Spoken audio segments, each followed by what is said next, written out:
Magandang araw po sa ating lahat. Welcome po sa Daily Word at salamat po sa lahat ng nakikinig at nanonood at napadaan lang sa ating channel na ito. Nawa po'y magdala ng pagpapala sa iyo at sa iyong pamilya. Kung hindi ka pa naka-subscribe, just subscribe, like, comment, at share mo na rin sa mga kaibigan mo no, para magdala rin ito ng blessing sa kanila. Tayo po ay mag-aral at magnilay-nilay ng salita po ng Panginoon. At nasa chapter 2 na po tayo ng ating series na The Book of Proverbs. So, ang ating teksto ay mula po sa Kawikaan 2, 1 hanggang 9.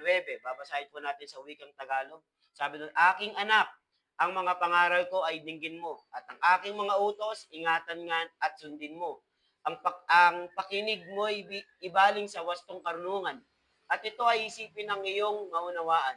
Pagsikapan mong hanapin ang tunay na kaalaman, pang-unaway pilitin mo makita at masumpungan. Kung ito ay parang pilak na iyong hahanapin, tulad ga ng ginto na iyong miminahin, malalaman mo kung ano ang kahulugan ng paggalang at pagsunod kay Yahweh at matatamo ang kaalaman tungkol sa Diyos. Sapagkat si Yahweh ang nagkakaloob ng karunungan, sa bibig niya ang kaalaman at unaway bumubukal.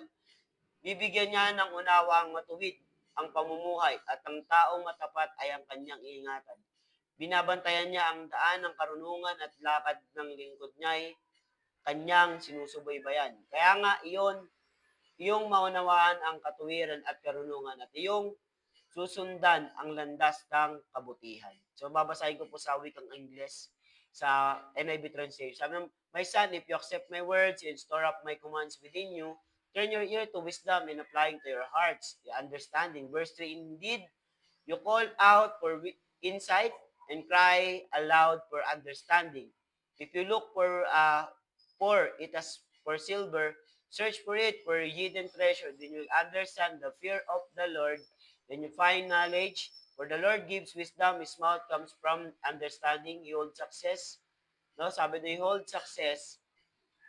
He is a shield to those who walk in blameless, for regard the course of just, and protect the way of His faithful ones. You're able to understand what is right and just and fair, every good fact. So may kita po natin doon, no, na sinasabi po ni may kita po natin din na sinasabi po ni Solomon, yung pakikinig sa anak, no? Kailangan makinig yung mga anak, no? My son, no? It's about moral benefits. Moral benefits of wisdom, walking wisdom. So, unang-una, number 1, ano po yung pwede makuha